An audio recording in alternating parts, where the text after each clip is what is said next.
একই পিতার পাঁচটা সন্তান। আমার আলোচনা অন্যদিকে নিবেন না, ভালো করে বুঝবেন। একই পিতার কয় সন্তান?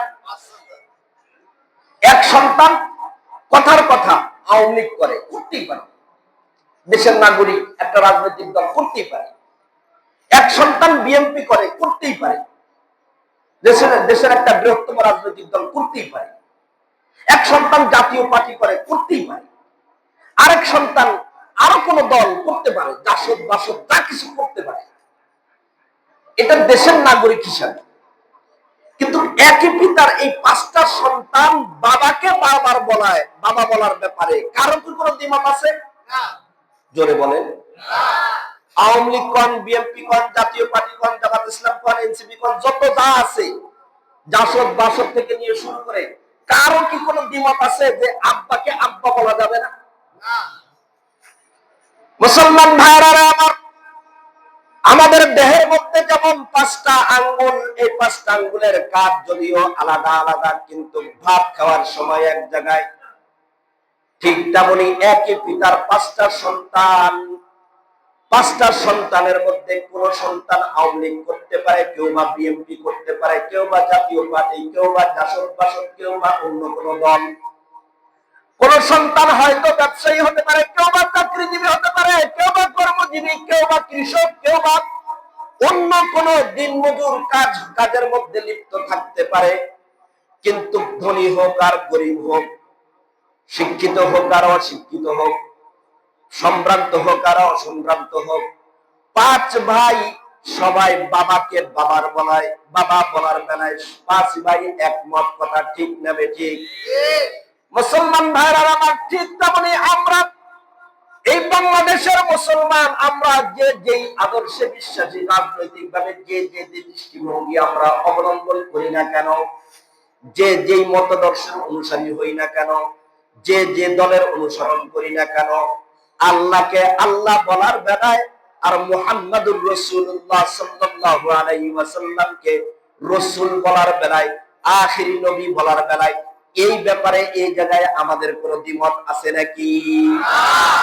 আব্বাকে আব্বা যেমন বলার বেলায় পাঁচ ভাইয়ের কোনো দ্বিমত নাই, ঠিক তেমনি আমরা বাংলাদেশের মুসলমান, আমরা যে যে দল করি না কেন, যে পন্থাই অবলম্বন করি না কেন, ব্যবসায়ী হই না কেন, শিক্ষিত হই না কেন, অশিক্ষিত হই না কেন, গ্রামের হই না কেন, শহরের হই না কেন, যে যেখানে থাকি না কেন, আল্লাহকে আল্লাহ বলার ব্যাপারে, মুহাম্মদুর রাসূলুল্লাহকে শেষ নবী রাসূল বলে স্বীকৃতি দেওয়ার ব্যাপারে এই জায়গায় আমাদের কারো কোনো দ্বিমত নাই।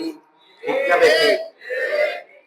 মুহতারাম ভাই ও দোস্ত বুজুর্গ, সুতরাং আমি আমার আজকের এই এতক্ষণ দীর্ঘ আলোচনার সারমর্ম আমি আপনাদেরকে এই কথাটাই বুঝাতে চাচ্ছিলাম যে মুহাম্মদুর রাসূলুল্লাহকে রাসূল মানা এবং শেষ নবী মানা এবং এই আকীদা, এই বিশ্বাস স্থাপন করা এবং প্রতিষ্ঠিত করা, খতমে নবুয়তের উপরে মিশন পরিচালনা করা, এটা শুধুমাত্র ওলামায়ে কেরাম, খতিব, ইমাম, আইম্মে মাসাজিদ এদের কাজ নয়, বরং দল মত নির্বিশেষ আমাদের সকলের কাজ। কথা ঠিক না বেঠিক?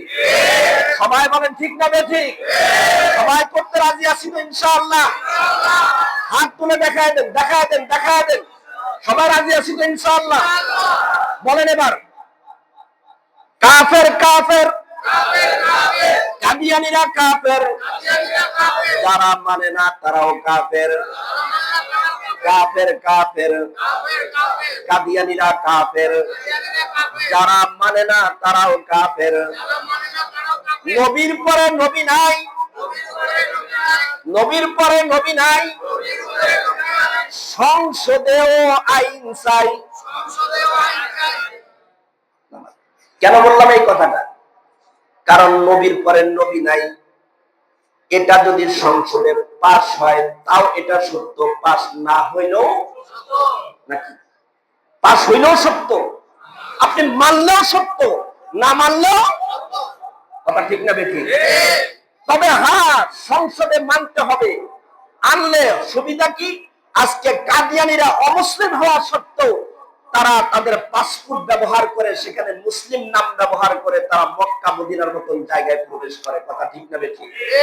যে হারাম কাফের অমুসলিমদের জন্য আল্লাহ রাসূল হারাম করে দিয়েছেন, নিষিদ্ধ করেছেন, সেখানে তারা অমুসলিম হওয়া সত্ত্বেও আমার নবীকে শেষ নবী না মাইনাও তারা সেখানে অবাধে ঢুকে, অথচ বিশ্বের অন্যতম বিভিন্ন রাষ্ট্রের মধ্যে তারা মক্কা মদিনায় তারা ঢুকতে পারে না, পাকিস্তানের নাগরিকরা পারে না, মালয়েশিয়ার নাগরিকরা পারে না।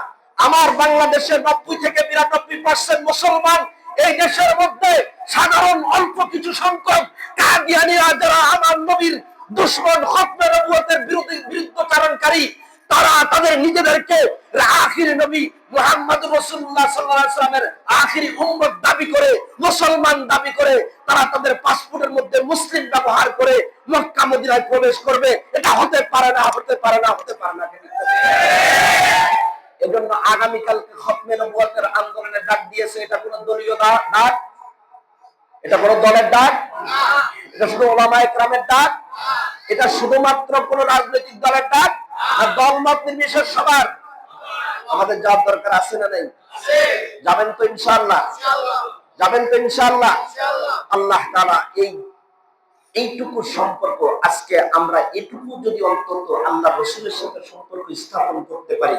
হ্যাঁ, খতমে নবুয়তের আন্দোলনে আমার উপস্থিতি ছিল, আল্লাহ তাআলা চাইলে হয়তো এতটুকুর কারণেও আমাকে নাজাত দিয়ে দিতে পারেন। ঠিক না বেঠে?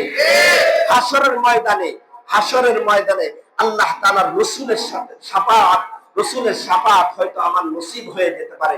এজন্য আমরা যাবো তো ইনশাআল্লাহ? যদি জান লাগে জান দিতে প্রস্তুত আছি তো ইনশাআল্লাহ? যদি মাল লাগে মাল দিতে প্রস্তুত আছি তো ইনশাআল্লাহ?